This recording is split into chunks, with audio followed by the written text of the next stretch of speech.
We're going to get started, and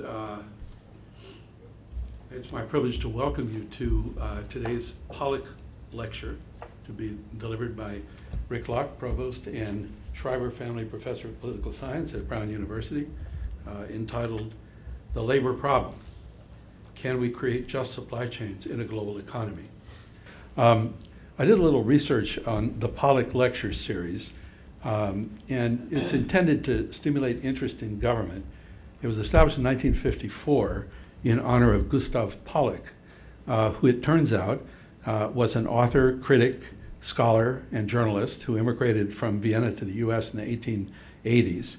He wrote books on topics including child rearing, European history, literary criticism, and his classic was 50 Years of American Idealism, The New York Nation, the Nation magazine, for which he was a frequent contributor. So I think it's a good idea to just figure out like who's behind these various named things. Professor Locke grew up in Brookline, Mass., one of 4 children. His father was an accountant, his mother a travel agent, and working to build up a college fund from the 8th grade on. He also attended union rallies, picketed for the United Farm Workers Grape Boycott, which I'll take some credit for, and engaged in other forms of active citizenship.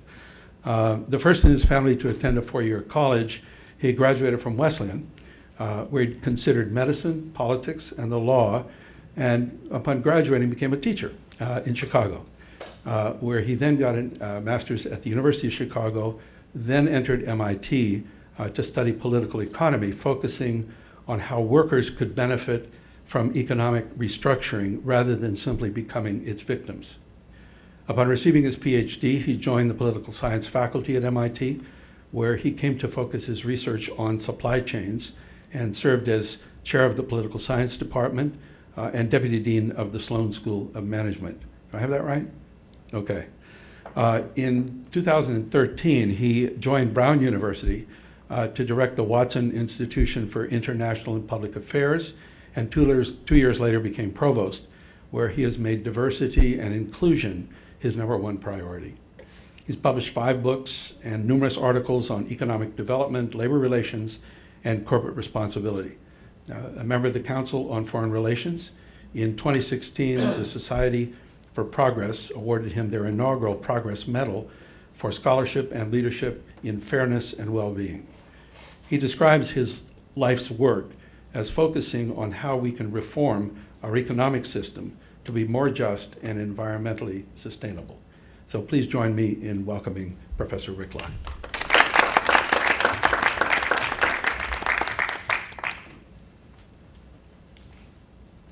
Hi, everyone. It's so wonderful to see you all here, and thank you, Marshall, for that introduction, and thank you all for coming on a sort of not quite spring-like day.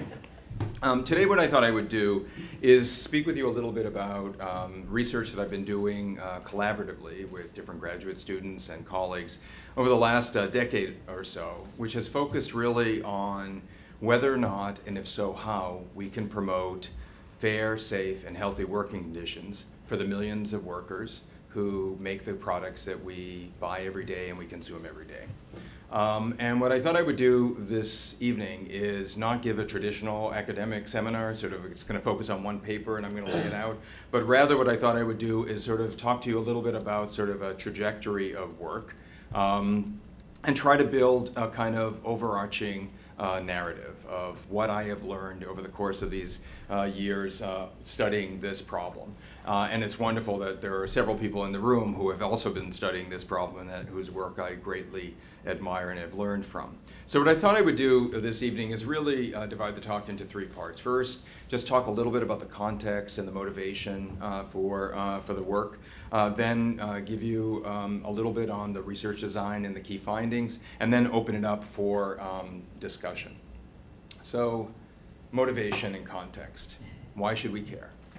Why should we care about private regulation in a global economy? Well, for me, the reason why I think we should care, or the reason why I care, is really twofold. One is for normative reasons. And so this picture was a photo taken the day after the Rana Plaza factory collapse. That was basically 5 years ago now. And I think, as all of you in this room know, this was the worst industrial accident recorded in history. Unfortunately, it's not unique. There have been other building collapses, other explosions in factories, other fires that have killed scores of workers, if not larger numbers, throughout the world, including in this country. What was different in this case was that everyone knew that there was a problem. The day before the collapse, in the evening news, in the newspapers, the police, everyone knew that there were structural problems in the foundations of this building. This was a building that had multiple factories on top of one another. They shouldn't have been built that way. They certainly shouldn't be carrying all this sort of heavy capital equipment. Notwithstanding that everyone knew, notwithstanding that the police had told the factory owners and the factory managers, don't let people into the building, the next day, hundreds of workers, thousands of workers actually, were milling outside the gates of the building, trying to figure out whether or not they should go in, while the managers of those factories and the owners of the factories, sometimes with their security guards, sometimes with sticks, other times with bullhorns, were basically threatening the workers to go to work. And basically saying, if you don't go to work, you will lose your job. And unfortunately, thousands of people felt that they didn't have a choice of health and safety versus employment. They went to work, and shortly after the first shift started, the building collapsed and killed over 1,000 workers, mostly young women and men. And as I said, this isn't unique, unfortunately. What was unique about was how heinous this particular incident was. But I think what I try to study in my work isn't just these incidents, but the day-to-day incidents that never reach the front page of the newspapers. The sort of workers who every day, either going to work or coming home from work or at work, are harassed, working for wages that are below what can sustain them, let alone their families, working too many hours that break down their body, working in conditions that are poisonous for their health. Those are the things that millions of people throughout the world, including in this country, have to experience every day when they're making the things that we buy. And so for me, the normative reason is, what can people like us do to try to make this different? The positive, a more scientific reason, is trying to understand how you think about regulation in a global economy. Now, there is, at least in Washington these days, a very simplistic view of what the global economy is. And the idea is that, we used to make stuff here, and now it's made over there, usually in some place in the global south. And if we can only bring it back here, we could solve our problems.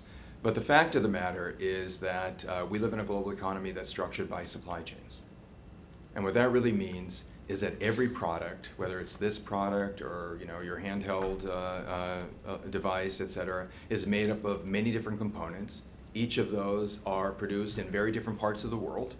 And then they're finally assembled, usually in some place in Southeast Asia or in other developing countries. So this fragmentation and global dispersion of production has actually challenged traditional forms of regulation, which are usually around the nation state, right? So national governments have their own laws and regulations, and they could regulate what's in their jurisdiction, but they can't regulate outside. There were efforts to have global governance, but that didn't quite work, didn't have a lot of teeth, and whether it was bilateral, multilateral agreements or the global compact or things like that.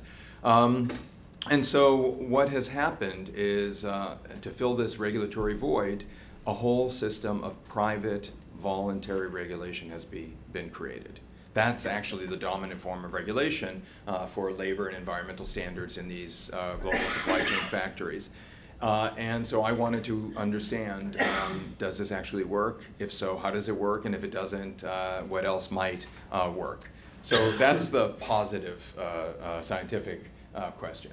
And so just to give you a sense of what I mean by private regulation, the way that this system works, and again, a number of people in this room and in Cambridge have worked on this.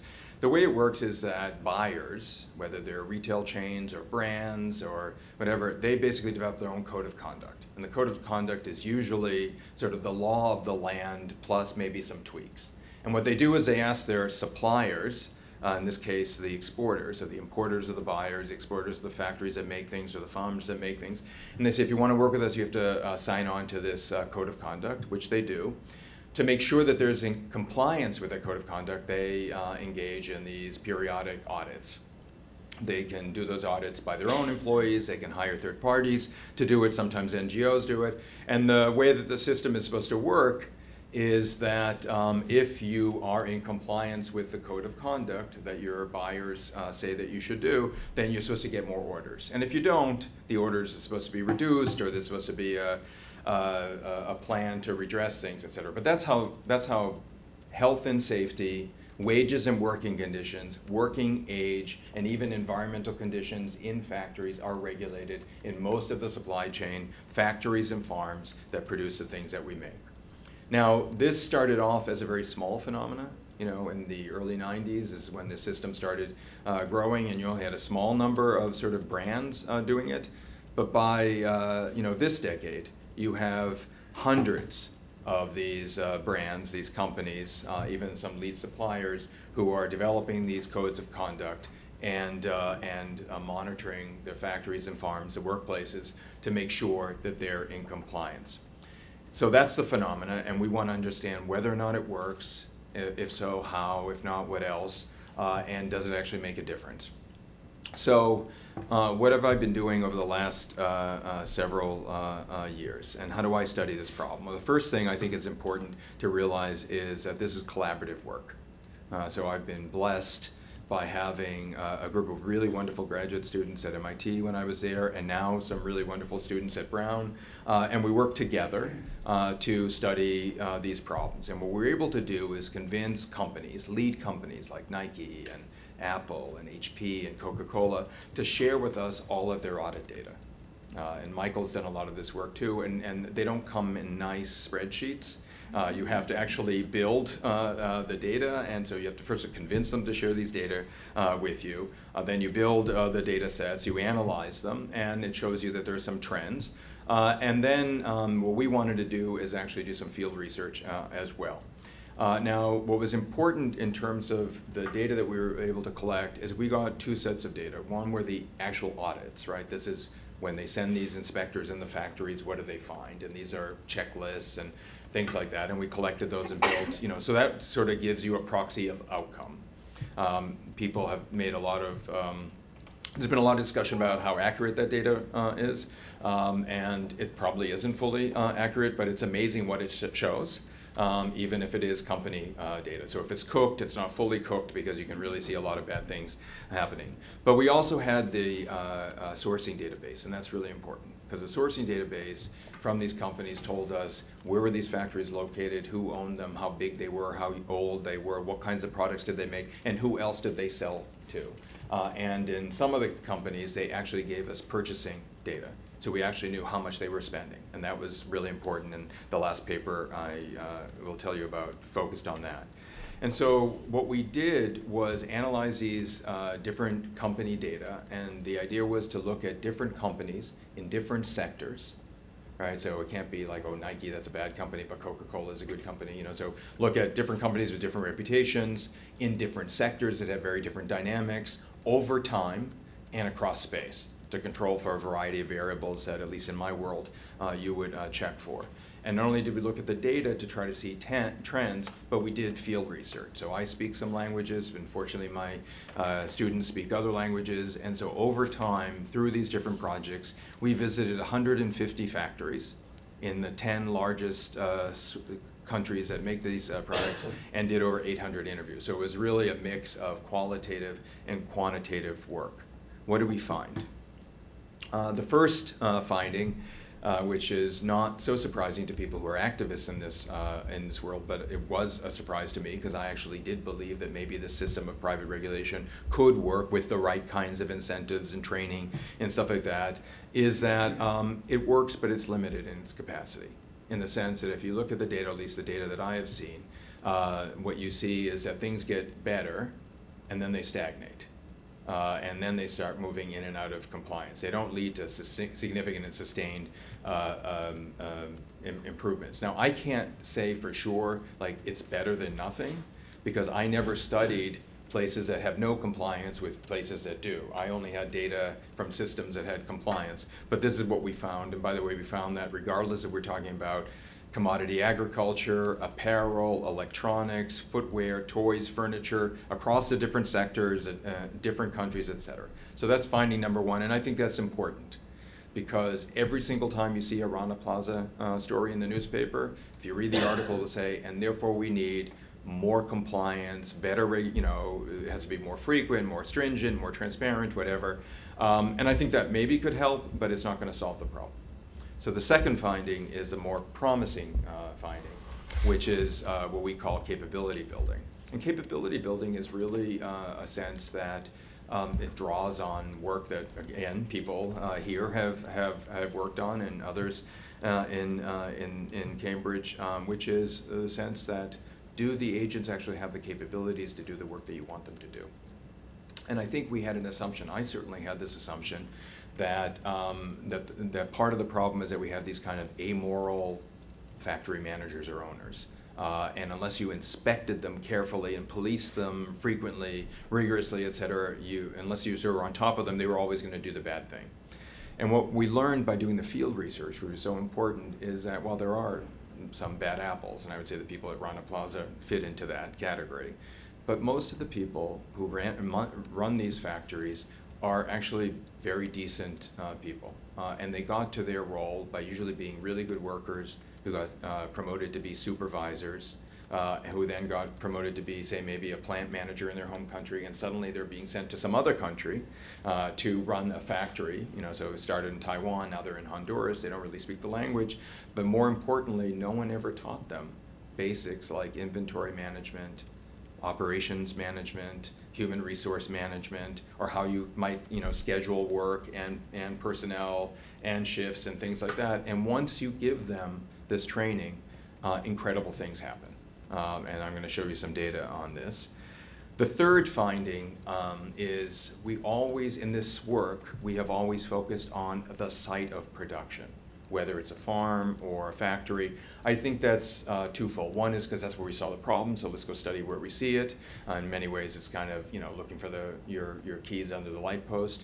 But also, I think it's because those of us who work on labor and production have certain kinds of intellectual biases, whether it's Marxian or not, that say that's what you should be studying. But what's interesting, and again, this is something that I would only have known through the study, is that while some of the problems that we witness are the result of not great things going on the factories, at floors, and in the farms, but many of these problems are the result of practices that are taking place in headquarters. Purchasing practices, delays in product development and design, switches of orders, et cetera, and that those create incredible pressures at the point of production for the workers that actually lead some of these issues. Those can be fixed, but they have to be recognized and fixed, and this is where people who work on operations management, et cetera, can make an incredible difference. And the last finding is that there's so much that the private sector can do, right? There's a ton of work they can do, but you still need the state. You still need public authority to exercise things, and that's because to really raise standards, you can't just do it one factory at a time or even one supply chain at a time. Wages, working age, working conditions, those are things that take place in national economies, in sovereign state. The sovereign state has the authority over that. And so in some of the studies, and I won't be able to talk about that much tonight, where we see collaboration between the private regulators and the state authorities, there's where you see the most effective regulation. In fact, where private regulation works best is where the public institutions are more dedicated and strong. And public institutions, not just the state, but also an active civil society. So let me give you some evidence for the audacious claims that I have just made. And the first one, I'm just going to randomly pick some different studies. And the first one is from work that was done at Nike, and there were a whole series of studies that we did with Nike. It was the first study that we did, and then we did a couple others. And Nike was important because it was in many ways kind of the center of the sweatshop movement and controversy. Just to give you a sense, we got from them data from, so compliance data, which are the scores of their audits, for basically we had about 20,000 audits. They were collected from 900 factories located in 51 countries, and we had audit data from 2001 to 2012. Now you'll see a divide there, and that's because they changed the audit in 2005, so we couldn't have a clean series, but we analyzed it in the first series, and then when they had a new tool, once again. Now, audits have numerical scores. You know, each item has a different thing, and 100 is really good, and 0, of course, is the opposite. But most people don't have the time or won't make the time to read the 80-page audit, and so they want a letter grade. You know, the purchasing managers especially want to know, like, how good is it? And it's just like school. Like, A is like really, you know, great, and B is like you have some improvement but really good attitude. C is a lot more improvement but still a good attitude, and D is like, you know, things aren't working out. So just to give a sense is, you know, A would be this would be a wonderful workplace. B, we'd have some problems. A D would be like they've bolted shut the doors, we can't go out, and there might be a fire hazard, et cetera. And what you can see just looking at Nike's own data, right? This is, we didn't invent this is from their data, et cetera, is you would like to see if this system worked over time. You'd like to see a decrease of C's and D's and a growth of A's and B's, and we don't see that. We see basically stagnation. Now, what it shows us is that it's stagnating at B-, so that's like, on average, okay, right? And by the way, these are averages, so you can see the extremes, but it doesn't show, given, and by the way, they have hundreds of people doing this work.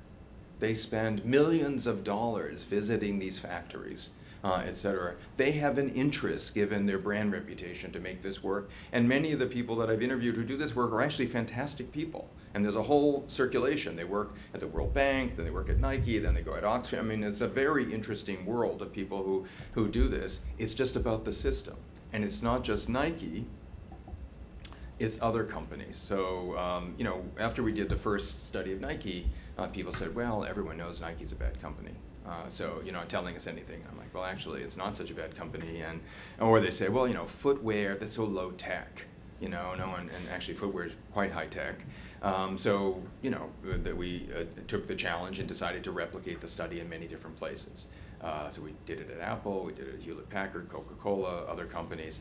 And one of the replication studies was at Hewlett-Packard.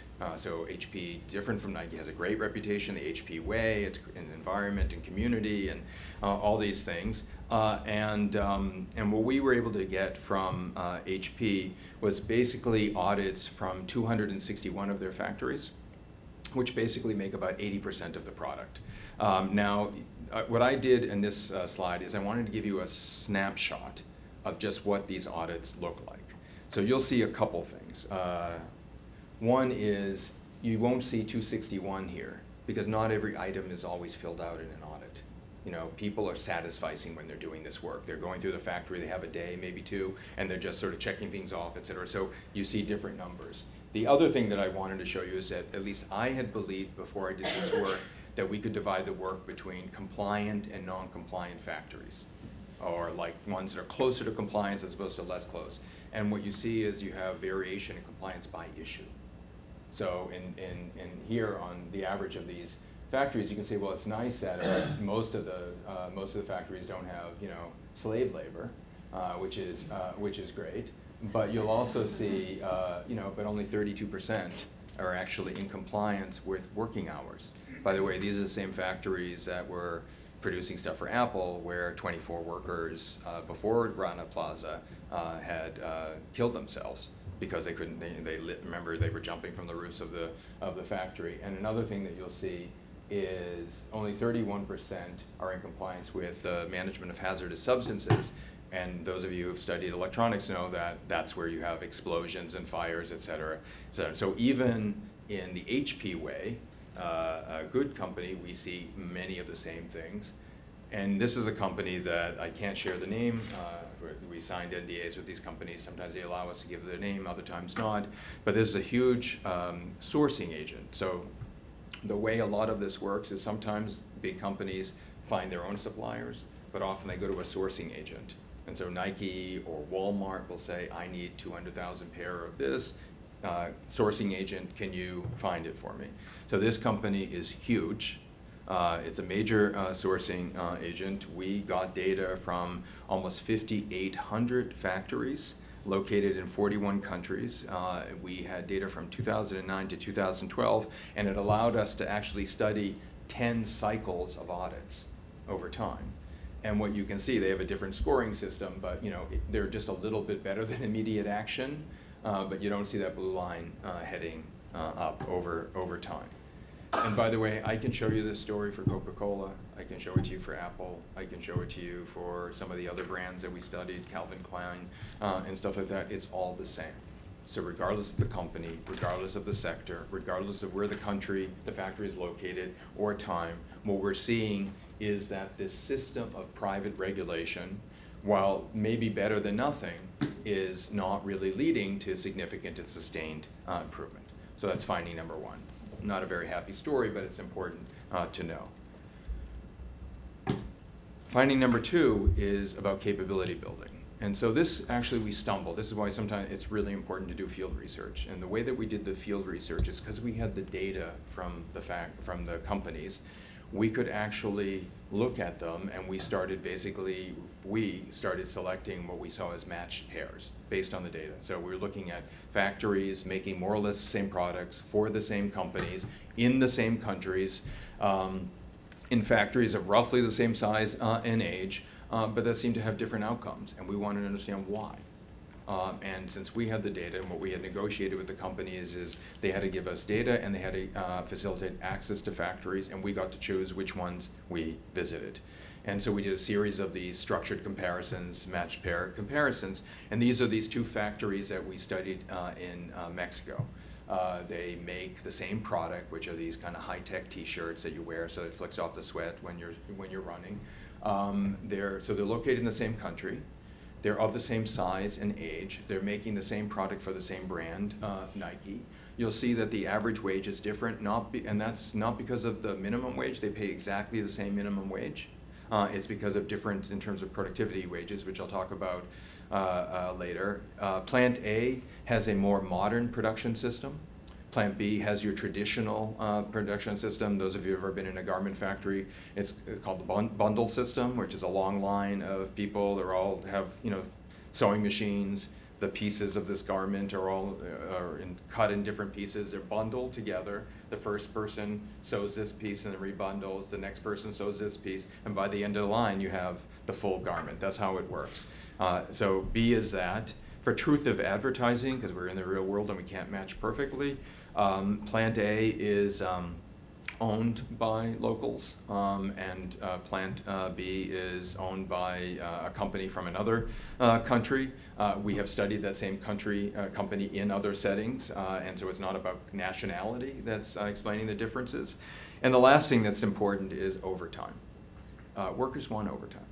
They get paid more if they can work overtime because they can pay time and a half or a double. The question isn't whether or not you have overtime. First of all, is it mandatory or is it voluntary? Like, my daughter's getting married, I need to earn a little extra for the dowry, so I want to work a few extra hours, as opposed to they've locked us in and we can't go home until the order is done. And likewise, does it respect the legal limits? And there are limits on the books in all these countries for how many additional hours you can work. And what you can see is in Plant A, they do respect the limits, and in Plant B, they didn't. Now, what's interesting is, since we got a lot of data from these two factories and spent a lot of time there, what we're able to see is, notwithstanding that Plant A pays better wages and has a more modern work system that actually has workers participating in a lot of decisions, et cetera, they're better trained, they're actually not only paid better, but they're more productive. You can see T-shirts per worker, and the unit cost, which actually is what matters, not general overall cost, is actually lower. And what was interesting is that Plant A used to be just like Plant B. So there wasn't like something special about Plant A, they just changed. And when we asked them, what did you change? They said, we were reading some trade magazine that was talking about lean manufacturing. And we heard about lean, and it talked about how you can reorganize the shop floor, and you can get rid of inventory waste, and you can train up the workers, and if you do that, you have, you know, better output and, you know, sort of more efficient, better quality, et cetera. And they asked the Nike people, well, do you know anything about lean? And the Nike people said, well, actually we do. We know a lot about it. We have actually a factory in Vietnam that's training our footwear factories on lean.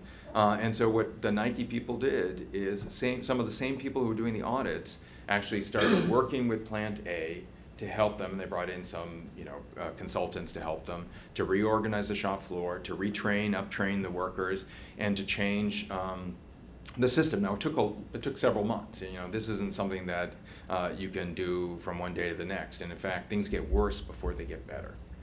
Because, you know, people are really used to doing one system, and then suddenly they have to switch to another, and productivity, quality goes down, et cetera. Now, what was interesting, though, is the Nike people said to Supplier A, we know things are going to get worse before they get better, but if we see you're really committed, we will, notwithstanding we think you're not going to hit your targets in terms of quality, et cetera, we'll stick with you. And equally important, what the managers told the workers in Plant A is, we know things are going to get worse before they get better. You're used to getting a certain productivity bonus because you're really efficient at doing that one thing. Now that we're going to ask you to do multiple things, we will guarantee you 81% of your previous bonus as long as we see you're committed. So they gave them technical assistance, and they also gave them support. And as a result, over time, Plant A became a very efficient and labor-friendly organization. It's very interesting that the workers would now talk to the production managers, figuring out what could they do, what was the target of the day, as opposed to just being told them. They could say, no, actually, if we do it this other way, it would be better. And so suddenly you had a brand that was happy that it was sourcing in a factory that they didn't have to worry would end up on the New York Times. Factory actually now suddenly had more efficient, higher quality production and became more attractive to other brands, and workers who were empowered and better paid and better trained. And what was interesting about that is the same worker who has been trained to stop the line because they see a defect is also someone that feels empowered, so that if the manager is giving them shit, they're gonna, you know, go back. And so I think that was a very interesting story. And I saw it in sugar mills in Brazil. I saw it in electronic factories in China. I saw it in footwear factories, the same kind of dynamic. And so I thought, well, this capability building seems really promising. Now again, we're all in this world, and in our world, you tell these case studies and people say, oh, what a nice, cute, you know, Professor Locke, what a cute case study, you know, but if it's really true, you know, no one's gonna leave money on the table.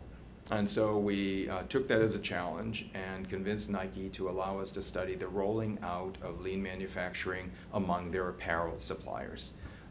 And so this was a paper that was published in 2016 by Greg Disselhurst, who was a student at MIT and now is a professor there, and Jens Heimüller, who was a colleague at MIT and is now at Stanford. And what we were able to do is allow Nike to give us data on the rolling out of lean manufacturing, what they call the lean development group, in the factories that absorbed it. So what's important is, you remember I said Nike has 900 suppliers? Of those 900 suppliers, almost 600 are in apparel. These are the numbers of factories that are located in these countries, and of those factories, 2 of the 8 in Bangladesh decided that they were going to engage in lean manufacturing. So it was 85 factories. Collectively, they have 800 production lines. So we had a lot of data, and we were getting this over time.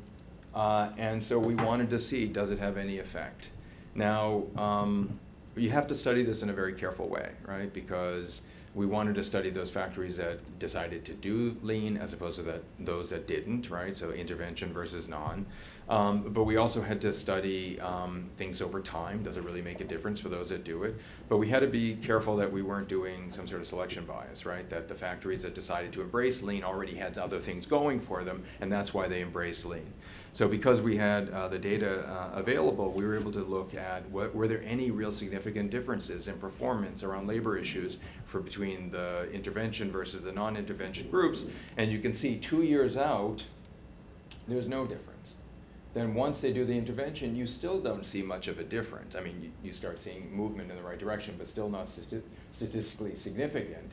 But by a year and a half, and certainly by 2 years, you start seeing a real difference between those factories that embraced lean and those that didn't. And you didn't see, it was a difference not just in terms of what they expect from lean, which is better quality, better throughput, et cetera, but also improved working conditions. Now, because it takes time. And it takes a lot of effort to train these people. It was incredible effort, but it was something that they could do. This, I think, is a paper that, at least to me, suggests that capability building actually can be something that works to improve the working conditions. And by the way, while it takes a lot of time, I don't actually think it costs more money than the periodic audits that go on the compliance model. Let me just say one more thing, and then I'll open it up for questions, which is, what about buyer-supplier relations? Remember I said, what about what's going on in headquarters, or what the buyers are doing instead of just looking at the suppliers? And so this is results of a new paper that is coming out in the, was accepted and is about to come out in the American Journal of Political Science with Greg Disselhurst again. And it's data that we collected from the sourcing agent, that large company that we talked about. And again, we collected a bunch of data. We visited a whole bunch of factories. One of the anecdotes of this thing is we were visiting all these factories in China, looking at what they were doing, and at one point, they have mannequins in these factories where they try out the apparel, and suddenly there were these very large mannequins, and I was asking them, like, what's that? And the manager said, those are American sizes. So I have a picture of myself standing next to those mannequins. But what did we want to do? We wanted to see, is there something that the buyers can do in terms of maybe reforming their purchasing practices or other things that might have an impact? And again, we would hear about this in the interviews that we were doing at the companies or in the suppliers, but we hadn't been able to study it carefully. Greg and I were able to do this with this company, and then another former student, Hiram Samuel, who's at Oxford, and I were able to do this for another electronics, for Hewlett-Packard, et cetera. And what we found was really interesting. And let me just tell you a little bit of the story. So in the literature on, trade, and does it affect labor standards, and there's a large literature about that. You basically have two possibilities. The dominant one in the literature is that compliance is expensive, and it's, therefore the buyers aren't going to pay for it, et cetera, and so therefore the buyers have a preference to put their orders in non-compliant factories, the exporters. That's one possibility. And the other one is that actually maybe these buyers, these importers, don't want the risk of these sweatshops campaigns targeting them, and so maybe they would do something else. So if the first possibility, let's place our orders in places that are cheaper because they don't have to respect compliance, it leads to this. And this is the Nike, remember the soccer ball thing in Pakistan. The alternative option is that buyers actually decide they have a preference for putting their orders in compliant exporters. So they're going to go to factories that actually seem to be compliant. So we wanted to see, which one is it? So is it the race to the bottom, or is it the California effect? There's an incredible literature on this. Most of that literature, whether it's race to the bottom or the California effect, focuses on states. It's a macro level literature. There's some more recent literature that tries to look at, some states and firms. What we tried to do in this study is actually focus primarily on firm-to-firm, inter-firm trade in the global supply chains. So that's what we did in this study. And so this was the question. Are there economic rewards for compliance with labor standards in supply chains? And so economic rewards meaning, like, would we actually see behavior, not words, but behavior, that this is where the importers are going to put their orders. And if they put the orders in the factory, that's a good thing. You have more orders, you're going to make money. And labor standards for us, we were very careful. Labor standards are wages, looking at health and safety, et cetera. And in supply chains, again, it's firm-to-firm trade and intermediate goods. So what was the research design? We got data from the orders, so we knew what the importing firms were asking for, whether they were brands or retail agents. They sent it and said, I need 200,000 running shorts, let me give it to the sourcing agent. And the sourcing agent, which actually either owns some of the factories or actually just contracts with them, decides which factory can take the order at the right price. That's how it works. And so what we're able to do is convince the sourcing agent to give us their data. And so you can see that their compliance is at the C level primarily. Their orders are between $500,000 and almost $1 million. So that's, you know, this sourcing agent specializes in working with medium-sized and small firms instead of large ones. And you can see that, you know, in the most part, they're doing pretty well on other things like delivery and stuff like that, which is why people go to them.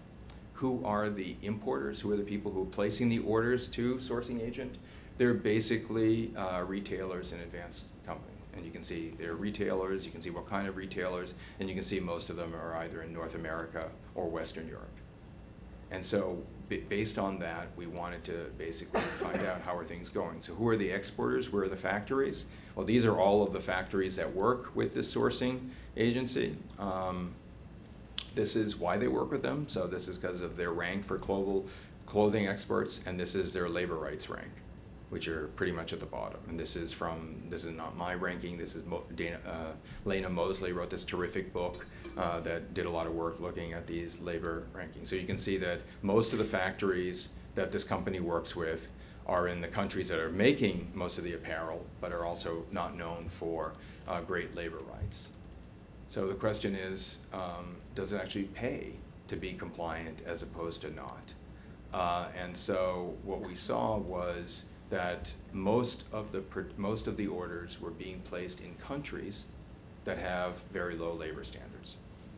That's what you can see, whether we're talking about fundamental labor rights or freedom of association, et cetera. So they're not placing them in Western Europe, they're placing them in other countries that I showed you a minute ago. However, within those countries, even the countries that we told you about, China, Bangladesh, et cetera, they're primarily placing the orders in compliant factories. And they do this year after year. And so this was a puzzle. Why would a company not known for social compliance that works with small and medium-sized firms in countries that are not known for having tight labor regulations, why are they placing these orders primarily in the more compliant factories as opposed to the less compliant factories?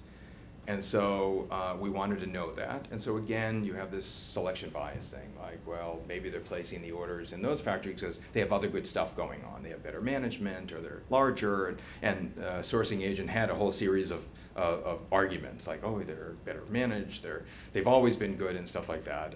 And so we said, well, you know, maybe, but because we had these data, we could actually construct time analysis of the same factories over time to sort of see what was the difference.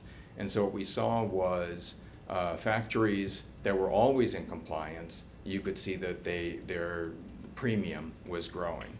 Ones that were in compliance and fell out of compliance, there you saw that actually got penalized.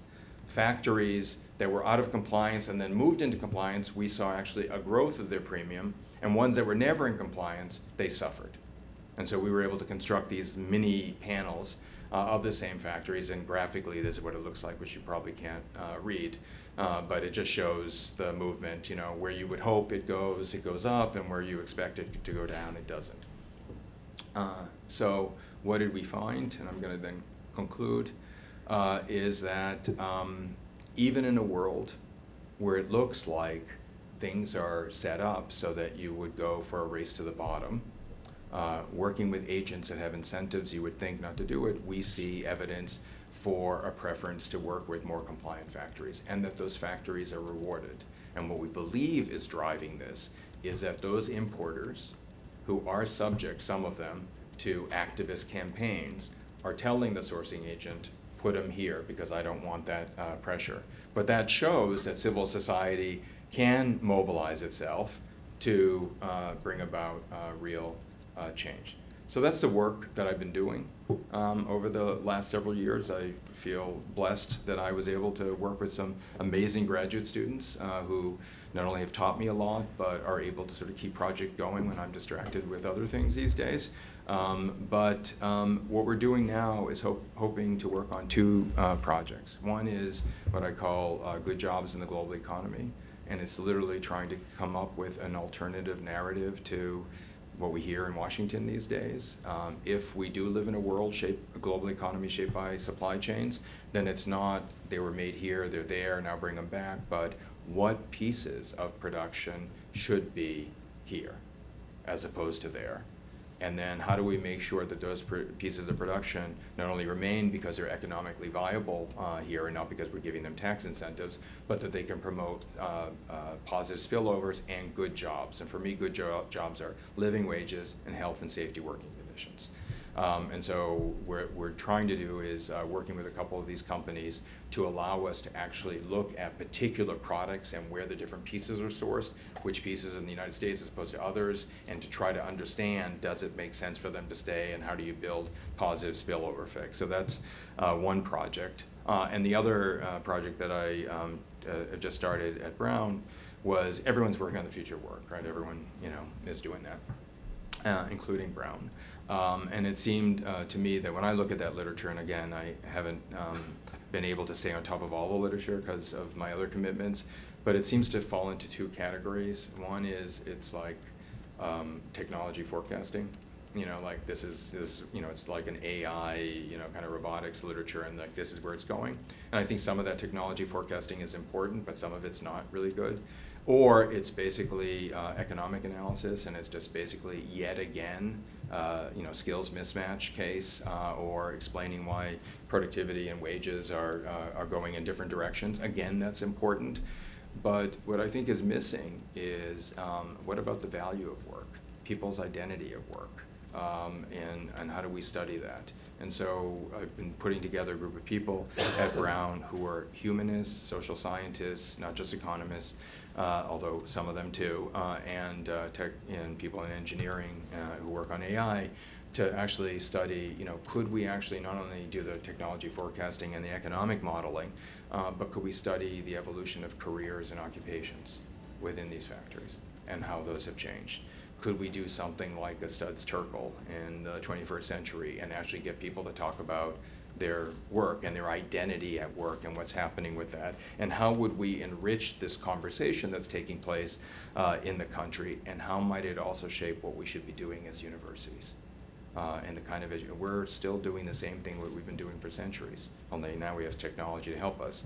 But should we be thinking about a very different way of preparing people? And by the way, even if we prepare at these fancy places, only certain kinds of students, but can we collaborate with the community colleges and others, thinking about this to really have us play an important role so we don't see this kind of wave of technological change swamping the most vulnerable population in this country and other countries.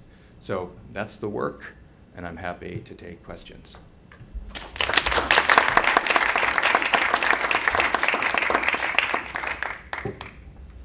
Questions? Yeah, Jenny. In your little graph that had a red box and a blue box, the big driver of when it says importers avoid risks of dealing with sweatshops, the big driver seems to be the anti-sweatshop movement. Well, I know some people in the anti-sweatshop movement. It's not a big movement. No. If that's going to be the difference between the red box and the blue box, Yeah. We're in trouble. It seems to me. Yeah, well, we are in trouble. So what alternatives? Are there any alternatives? So, I guess my thinking of this was, let's try to address the problem in two ways. One is, can we show through the first set of studies, like capability matters and stuff like that, there's a better way of doing this, and actually it's good for you and it's good for them, and so let's just modernize these workplaces.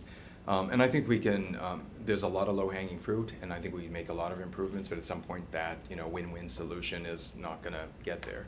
And the second issue is, how do we keep pressure on these retailers to do the right thing? And the sweatshop movement goes up and down depending on what students' interests are and consumers' interests. I think there's something that institutions can play.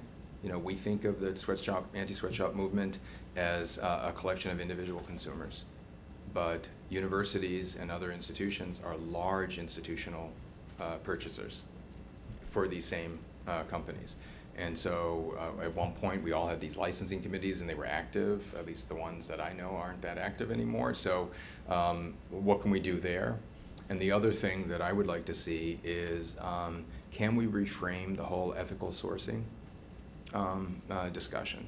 So right now, at least I'm not really a cynical person. I'm actually a pretty happy person. But and now I just feel like, oh, let's drive change through how we buy things, right? And so we're going to buy the organic, shade-grown, free trade, coffee. We're going to pay an extra quarter for it at Starbucks, and then we feel like we've done our moral obligation, right?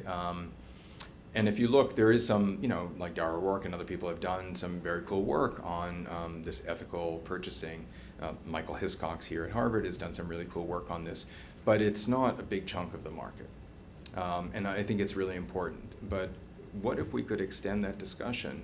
So it's not just like, where you buy and stuff like that, but do we really need to buy all this stuff? Do we really need, 20, shirts and 25 t-shirts in the closet, and each one we want the same product for the same price, if not lower, every year, and at least at the same quality? Could we maybe revisit the way that we think about ethical consumption in terms of our own consumption, and are we willing to be educated to pay a little bit more so that the people that make the things that we buy are treated a little bit better? And I don't see those conversations coming together. And I just wonder if that's an opportunity for us. Yes? I'm wondering whether you have examples where the public regulation is also alongside the sectors which have. Yeah, so I didn't have time. I went way over anyway. But with a group of students, we studied the electronics industry in different countries, and published a paper in a journal called Regulation and Governance that basically talked about, because there's a whole literature that private regulation crowds out or weakens public regulation, and it's seen as a zero sum, and that can happen. But we tried to show that sometimes they're complements and not substitutes, and so we tried to show how and what conditions in very different nation states. So we looked at Eastern Europe and Mexico, how working together they could actually strengthen things. And again, there's a lot of people who work on this. There's a guy named Matthew Amengual who teaches at MIT Sloan, who's done some really excellent work on this. Tim Bartley, who is now at WashU in St. Louis, has done excellent work. So there's a lot of people showing this, and I think that's another avenue. And by that, they look at not only state agencies, and Andrew Schrank, Michael Biori have done work on this too, what the state agencies have done, but others have actually shown it can be state agencies, but it can also be well-organized groups in civil society that play that kind of public monitoring role. So I wrote a chapter in a book that's all about that literature. This book I published in 2013 called The Promise and Limits of Private Power. Yes? I'm very interested about effective levers in this space, and you've already said that activism can play an important role. But I've been looking also at, our thanks letter through the investment community, and also through sort of brand leadership. Everybody points to Unilever, but a lot of the outdoor retailers, for example, for a long time have been, pretty active. Absolutely. Do you know of any? And two things. One, in some of my readings, Unilever and others have worked with the non-compliant. They see better compliance from factories where they really try to build compliance instead of punishing them to say, you failed, you're out, I'll get another guy. Your comment on that. And then what you see in terms of real leadership for leaders for, change that might not be led by activism. Yeah, those are great questions. I mean, I think that the initial movement was if factories don't improve, cut them out. That actually would hurt the workers. And so while you have to cut out some of them, if you see just persistent terrible thing. Most of the work is really how do you create, how do you develop these kinds of remediation plans and work with them to improve. And by the way, companies do this, but also you have the Better Work program and other organizations that are doing this kind of capability building, and that really that's really important. And I think it's pretty effective. In terms of leadership, I think this is such a complex problem. I mean, just think about, in the supply chain where everything we buy is made up of different modules located in different countries, which piece of it do you regulate and how do you regulate and what about the flows across them? And so that's where I think we need lots of different levers at the same time. The investment community, to the extent that that can drive things. I think we're seeing in some companies real leadership. I mean, things have improved at Nike because of changes in leadership and culture. Same at Apple. I mean, things have improved. All these organizations are complex organizations, so the finance people are usually more powerful than the corporate responsibility people. So how do you navigate that? I think the next step is how do you bring together companies in the same industry to collaborate, right? These factories aren't solely dedicated to any one of these brands. They're all working for the same, the same factories producing for Nike and Adidas and everyone else, et cetera.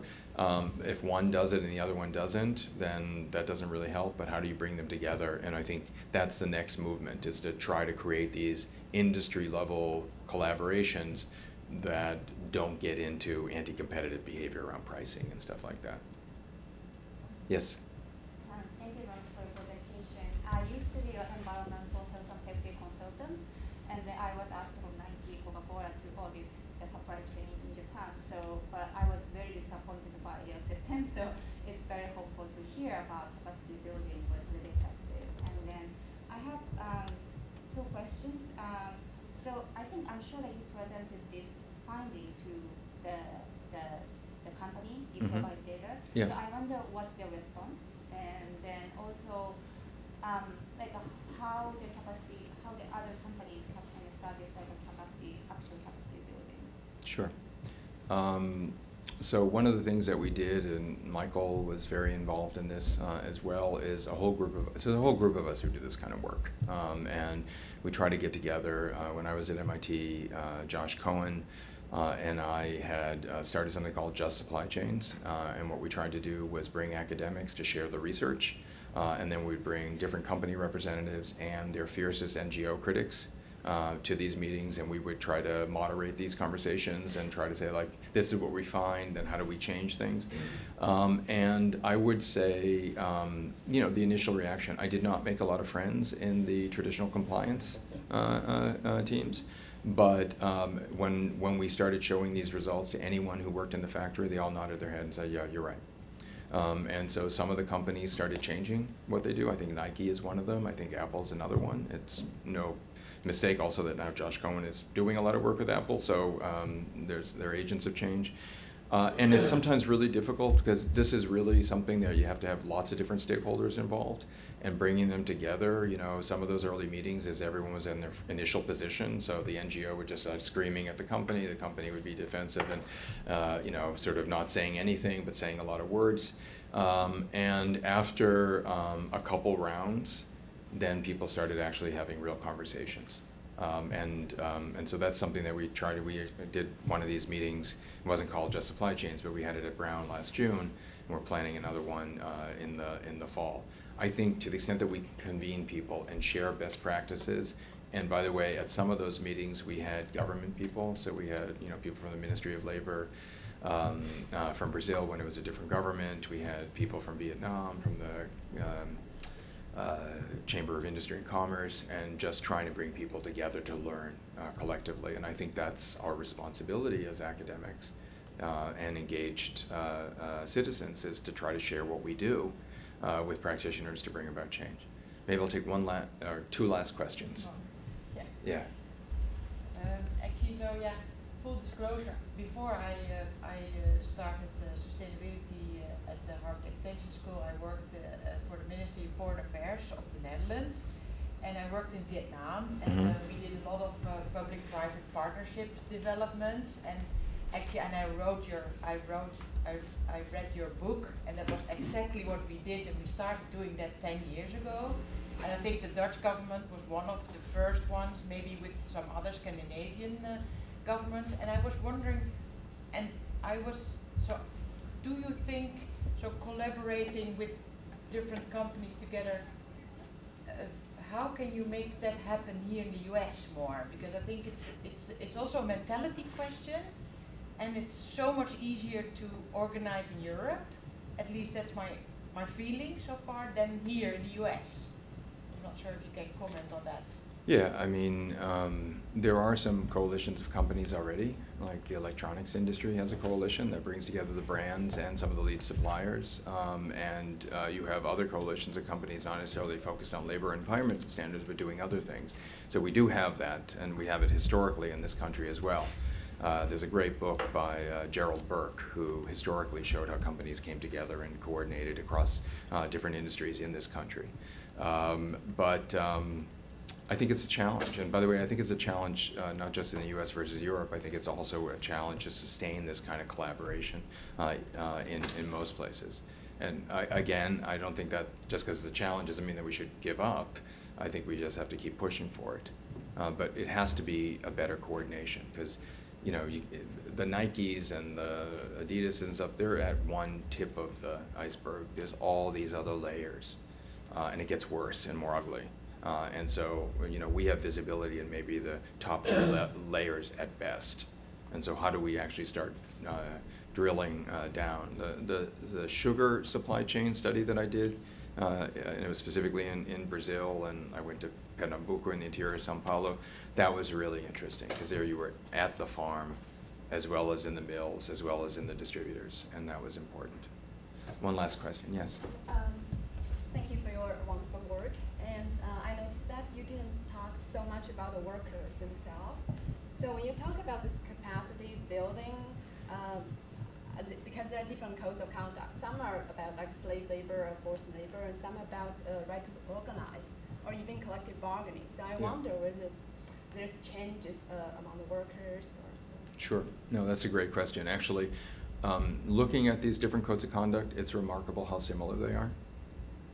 You know, truly, even though they say mine's better than the other one, but I actually once looked across, there was an organization called the Joint Initiative for Corporate Accountability and Worker Rights, and at MIT we hosted a meeting of them, and it was all these different companies with their different codes of conduct and different NGOs. There was, you know, Fair Wear and FLA and WRC and all these others came together, and they all more or less have the same thing.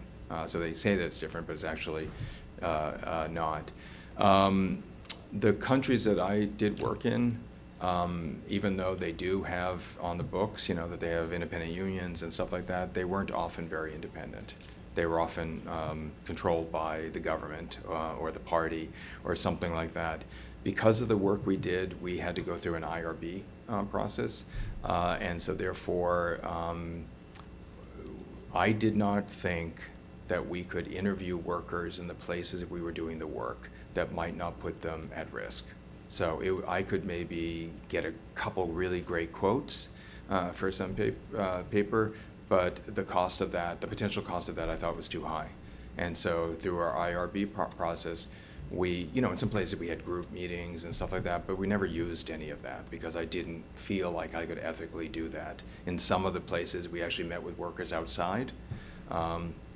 And it was really interesting. Even where there were government-controlled unions, like in Vietnam, you could see that sometimes they were more independent than others, and that was really interesting to see the variation within the same country.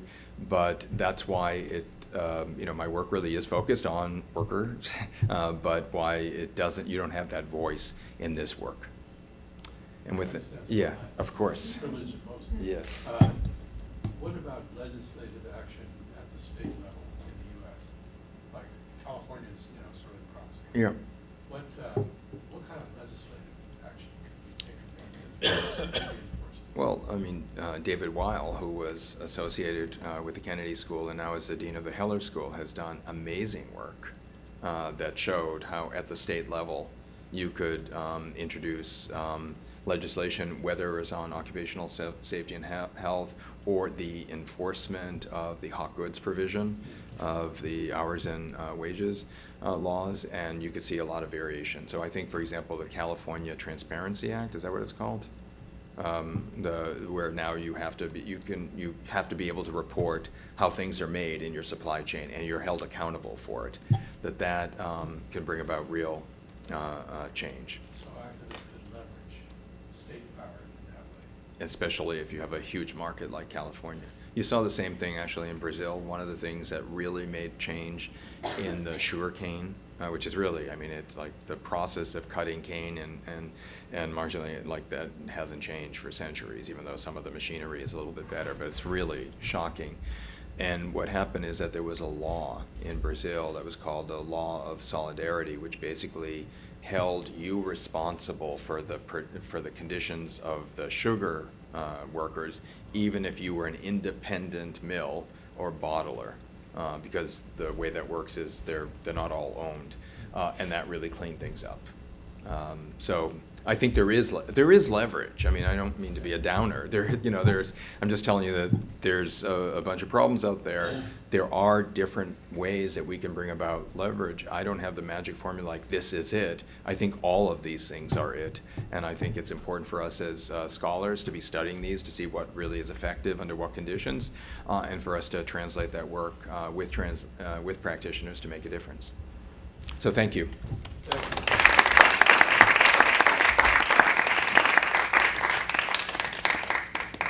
Thank you for connecting normative concern to using research to connect normative concern to practical.